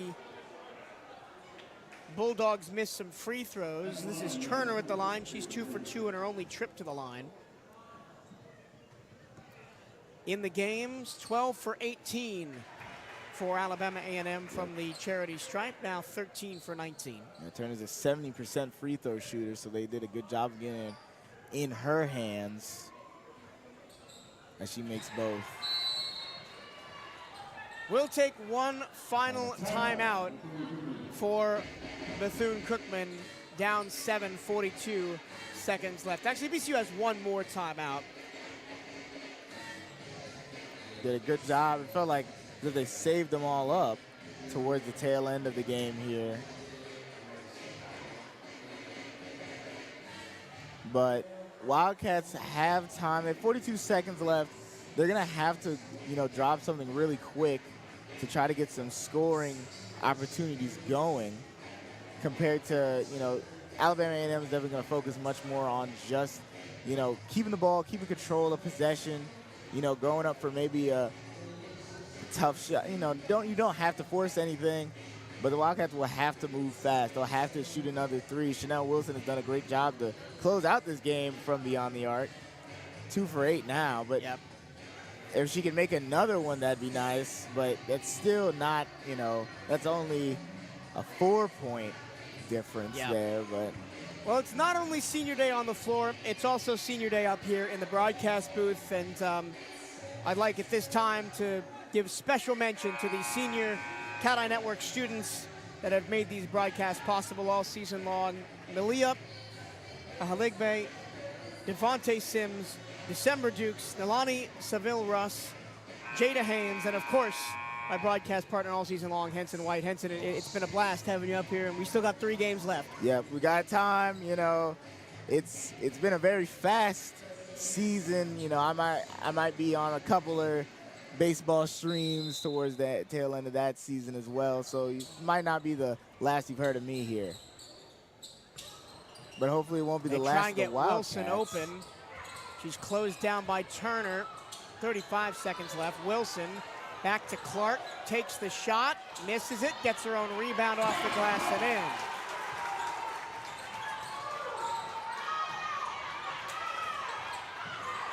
Coach Creighton wants him to foul. Simmons is hacked on the back. And the 81% free throw shooter will go to the line. And she's still not the best free throw shooter by percentage on the team. That's Darian Bergen at 82%. Very good free throw shooting team. But equal almost, and already equal in made ones compared to the Wildcats, 15-14, and now a chance to take the lead in that statistic.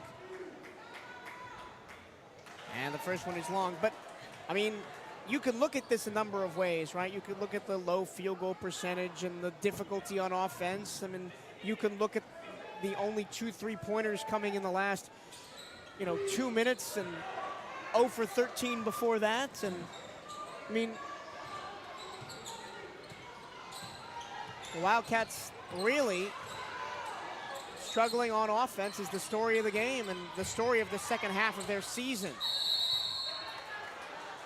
And instead of a jump ball, that's going to be a foul against Dorsey, and will send Turner all the way to the line on the other end with 14 seconds left.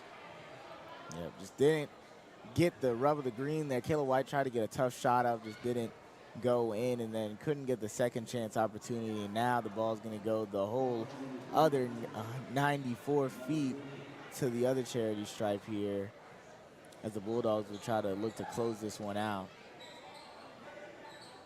Alabama A&M ties up their record at 13-13. They go to 8-6 in the SWAC. And they will have 4 games to get 2 wins to tie their win total from the last 2 years of 15-14. And with a game against, winnable game against Florida A&M and then a winnable game against Alabama State, they might get there.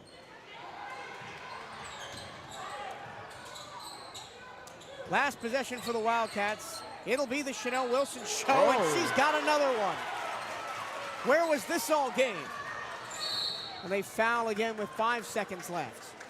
Chanel Wilson is now 3 of 9 from 3, and all 3 of them in the last minute and a half. Clutch, I get, you know, But again, right, if the Wildcats even have 2 or 3 3-pointers and more in the entire game, and they shoot 13 of them, this is a much different story towards the end. Yeah. And Simmons has done an outstanding job for the line to close this game out. She continues to boost her scoring numbers. Misses the second one intentionally to give the Wildcats just 3 seconds. And then they turn it over. Simmons, it won't count, but that's it. Alabama A&M comes into Moore Gymnasium and beats Bethune-Cookman 63-58. The Wildcats drop their 4th straight game, and they have now dropped 6 of their last 7 down the stretch.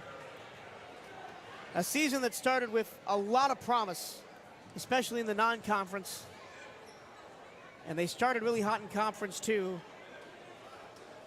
They were 5-3 and sitting near the top of the conference, and really I think it all changed with the injury to Chanel Wilson. They lost their talisman on offense, and it really hasn't looked the same since.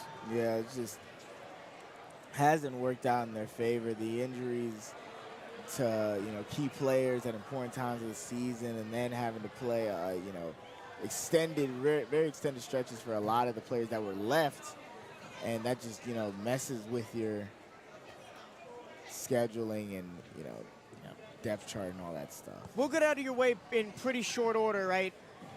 Simmons leads the way with 24 points, 3 of 4 from beyond the arc. McDonald and Clark both had 12. Wilson had 11, turned it on late. And we will get out of your way to allow the senior day ceremony for Chanel Wilson to go ahead unimpeded. For Henson White and myself, Michael Twillo, and an entire CatEye Network crew, thank you for joining us. We will be back after the ceremony is over. Go back to the YouTube homepage, click on the stream for the men's game, and we'll be back for the second game of our doubleheader right here on the CatEye Network.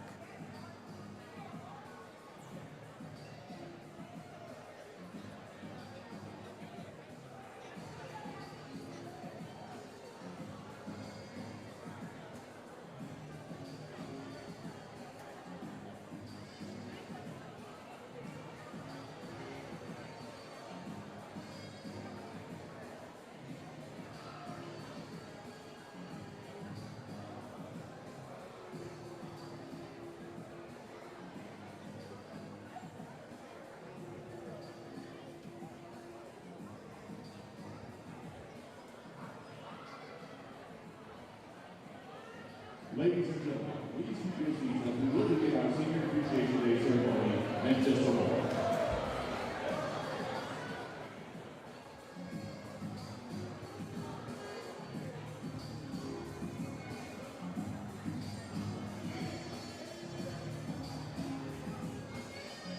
Ladies and gentlemen, and now our senior from our women's basketball team at Bethune-Cookman University, number 22, Chanel Wilson. A player that arrived at Bethune-Cookman and made an immediate impact on the Wildcats this season from Holland Springs, Georgia. Is an all-SWAC performer and was named to the SWAC preseason first team this year. Last year she turned in 16.6 points per game with overall 65 assists, shooting 41% from the field, including 47.8% from long range. Even while battling injuries this season, she provided 12.7 points per game. That's just 13 points away from 800 career points in overtime at TCU and previously at Indiana. Throughout her career, she has scored in double figures 37 times, including 10 games with 20 points or more. In fact, earlier this year, she poured in 18 points against the University of Florida, 20 against Bradley, and 18 in the win back at her home state of Georgia against Commercial Bay. A score today by her mother, Miss Sandra Wilson. She's currently finishing up her master's in counseling. She's a scoring machine from Powder Springs. This is Chanel Wilson.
And now, ladies and gentlemen, our seniors from the men's basketball team. Number 5, Damani McIntyre. Our guard from Indianapolis, Indiana. Our first senior this afternoon is Damani McIntyre. Damani joined the Wildcats in 2021 after 2 seasons with Southern Utah and quickly emerged as one of the best defenders in all of college basketball. On January 15, 2024, Damani surpassed Michael Williams for the most career steals in BCU program history with his 175th career steal, including his time with the Thunderbirds. McIntyre enters play this weekend with 221 career steals. He currently ranks 12th in all of NCAA Division I basketball in steals per game. In his BCU career, Damani has appeared in 87 games. He's totaled 258 points, 251 rebounds, 122 assists, 40 blocks, and 169 steals. In his career, he's recorded steals in all the 12 games, multiple steals in 52 games, with over 5 steals 13 times. Career highlights for Damani include 2023-24 season opener at Minnesota, where he scored 11 points and 5 rebounds, 3 assists, 6 steals, and a block. On November 15, 2021, Damani scored 20 points, 5 boards, 4 assists, and 7 steals in Utah. A score today by Shallow Mossy, Johnny Zhang, and Richard McIntyre. He's majoring in interdisciplinary studies and hails from Indianapolis, Indiana. Number 5, Damani McIntyre. A guard from Chicago, Illinois, our next center, senior is Deshaun Dyson. Deshaun joined the Wildcats in 2022 and has appeared in 43 games. In his career with BCU, Dyson has scored 542 points, 152 rebounds, 71 assists, and 55 steals. This season, Deshaun crossed the 1,000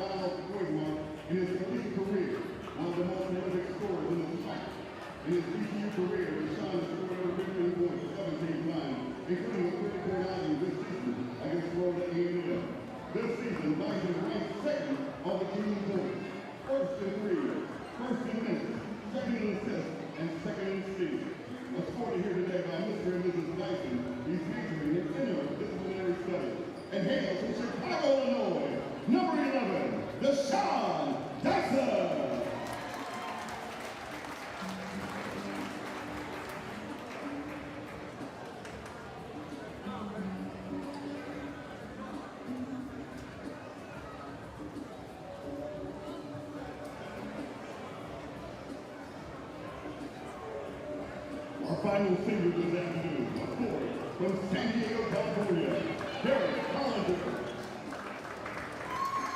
DJ joined the Wildcats in 2022 after 3 seasons of non-town, where he was playing Big Sky Freshman of the Year. In 38 games with the Maroon and Gold, DJ has scored 295 points with 107 rebounds, 29 assists, and 25 blocks.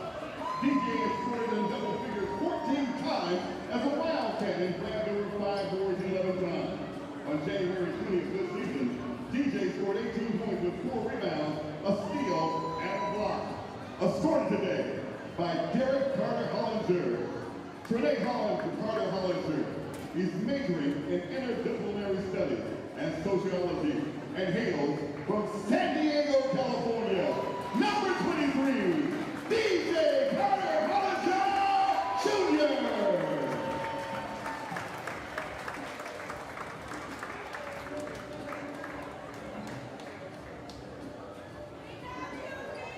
Ladies and gentlemen, a big round of applause.